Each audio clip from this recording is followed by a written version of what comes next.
¿Por qué Israel se transformó en la Startup Nation? Imagina que a mí se me ocurre la siguiente idea.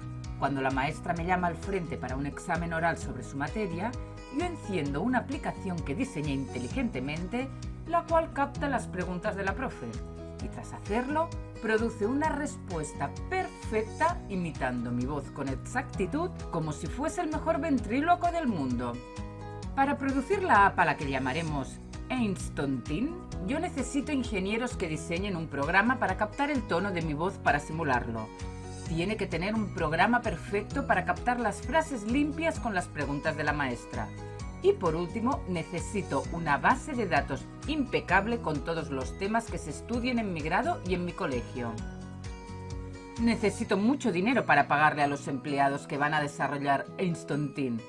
Es cierto, si mi producto es bueno, luego se lo voy a vender a los estudiantes del mundo a $40 el año, con la esperanza de recuperar toda mi inversión en poco tiempo. ¿Les dije que necesito dinero? Entonces me voy a un inversor, una persona que posee no pocos dólares, y lo convenzo de que mi idea es ejecutable y que necesito $10 millones para sacar el producto al mercado en 3 años. Él me los da y a cambio el inversor pasa a ser el dueño del 25% de mi invento. Si al cabo del tiempo que fijamos no logro mi objetivo, entonces voy de vuelta a ver al inversor y le pido más dinero, a cambio de más parte de la torta. O voy a ver otro nuevo inversor que quizás me dará el mismo dinero, pero por menos porcentaje. Eso sucede cuando la idea parece que va a funcionar y va a ser un golazo. Lo que les acabo de contar de Instontin es una startup, o sea, una idea que se transforma en una empresa o un producto y que después gana dinero, o bien se vende a un gigante tecnológico por muchos millones. En el mundo, a Israel se la conoce como la Startup Nation, el país de las empresas emergentes e innovadoras. Incluso se han escrito varios libros bárbaros sobre el tema. Mira esto. Israel es el país con el mayor número de startups en proporción a su población en el mundo.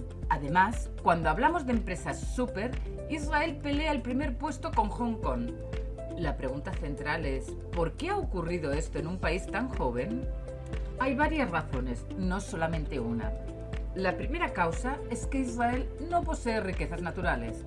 Un país que tiene diamantes, petróleo o oro, incluso agua, puede tentarse a no esforzarse demasiado por sobrevivir. ¿Para qué? Si tiene todo, ¿qué necesidad hay de ser creativos? Israel no posee prácticamente riquezas naturales. Mucho desierto, mucho calor, poca agua, nada de petróleo, y hace unos años descubrieron reservas de gas en el mar, pero es algo muy reciente.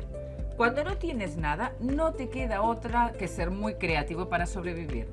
Mira, por ejemplo, este invento israelí. Como el país es muy chico, hay que inventar algo, como es esto, para meter más autos en un estacionamiento y que además sea más cómodo.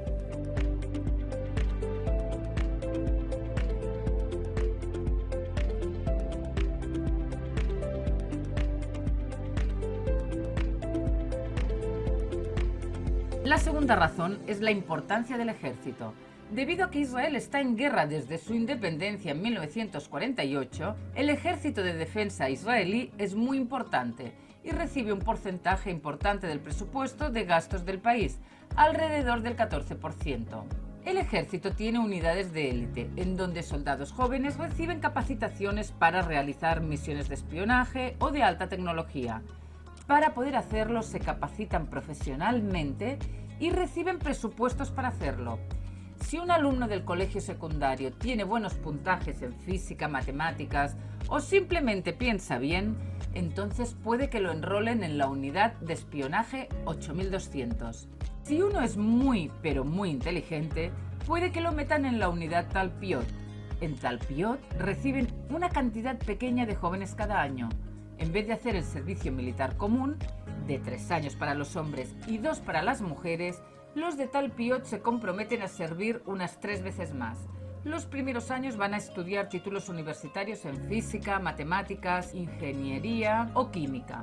Y su misión va a ser inventar soluciones creativas para el ejército. Imagínate que vos sos un soldado de Talpiot y viene tu oficial y te dice que tienes que inventar un sillón ortopédico porque el piloto del helicóptero se queja que tras 3 horas sentadito allí le duele la columna. Vos trabajás y entonces inventas una solución estupenda, súper. Ahora, cuando vos termines tu servicio militar, podés levantar una fábrica de muebles usando lo que aprendiste como soldado. ¿Es posible esto? Totalmente, siempre que no uses secretos militares. Podés crear cosas con lo que aprendiste en Sahal. Siendo así, se entiende la importancia del ejército en el surgimiento de las startups. La tercera razón tiene que ver con la obsesión de los israelíes y de los judíos por estudiar. Durante muchos años, Israel ha ocupado el segundo lugar en el mundo en más títulos universitarios por habitante. Para muchísimos judíos del mundo, estudiar en una universidad es un paso natural tras hacer la primaria y la secundaria. En el pasado, muchos judíos estudiaban medicina, abogacía, arquitectura, profesiones que si cambiabas de país te las llevabas contigo. Cuando vos sabés que te tenés que transformar y que el que más estudia muchas veces más progresa, entonces se entiende que para desarrollar altas tecnologías una persona debe ser muy bueno en algo técnico. La cuarta razón tiene que ver con lo anterior. Resulta que es muy común en Israel estudiar más de una carrera y a veces las cosas que estudias no tienen nada que ver una cosa con la otra. Si por ejemplo vas a estudiar robótica y también sos médico, tenés mucho conocimiento de ambos campos para poder inventar una pastilla que pasea por todo tu sistema digestivo y te saca fotos para detectar alguna enfermedad. Este punto en Israel se conoce como ser interdisciplinario. Esto es muy bueno, estudiar más de una carrera y, si es posible, estudiar toda tu vida. La quinta razón es que el gobierno de Israel ha ayudado a que florezcan startups por medio de incentivos económicos y de ciertas decisiones ministeriales. Por ejemplo, si yo quiero desarrollar un invento por el cual reemplazo la gasolina con una mezcla de Coca-Cola y ketchup, entonces voy a ir al asesor tecnológico del Ministerio de Energía y él va a analizar mi invento. Y si le gusta, voy a conseguir dinero del gobierno para desarrollar mi idea, ya que esto es muy bueno para el país. Una sexta razón es económica. Cuando vos ganas dinero en un negocio, tenés que decidir cuánto de ese monto lo dedicas a seguir investigando y mejorando tu producto. Esto se conoce como investigación y desarrollo. Israel en este punto es el país número 1 del mundo, el que más invierte en esto.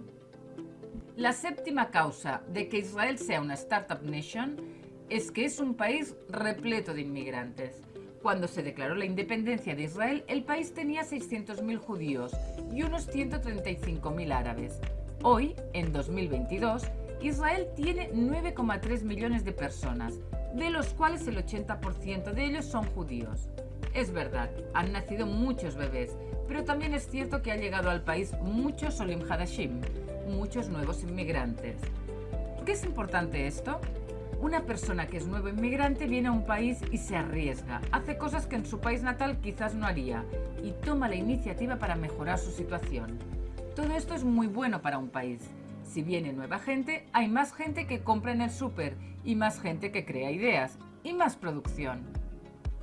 Desde 1990 llegaron a Israel muchísimos nuevos inmigrantes de un estado destruido llamado la Unión Soviética. Muchos de estos Olim eran ingenieros, médicos, técnicos, etc. Y ellos aportaron mucho al desarrollo de Israel. La octava causa es lo que se conoce como chutzpah. Significa ser irreverente. El israelí es muy chutzpán, una mezcla entre osado e irrespetuoso. El hecho que todos hagan algo no significa que él también tiene que hacer lo mismo. Si se puede pensar fuera de la caja y ser original, entonces el israelí no tiene ningún problema en pensar contrario a todos, y eso es una puerta para crear cosas nuevas. Por último, un país se convierte en una potencia tecnológica cuando existe un convencimiento que el camino elegido es el correcto. Es decir, cuando vos vendés una empresa como Waze por $1.000 millones, o si vendes una empresa como Mobileye por $15.500 millones, entonces el resto de la población piensa: ¡opa! No es mal negocio hacer lo que hizo mi vecino, así que yo también voy a pensar en hacer algo creativo que pueda venderlo por el mundo, ya que mi mercado es muy chiquito. Además, tengo que pensar en algo que pueda transportarse por internet y que no necesite un avión o gastos de envío, y así el producto se distribuye más rápido y más barato.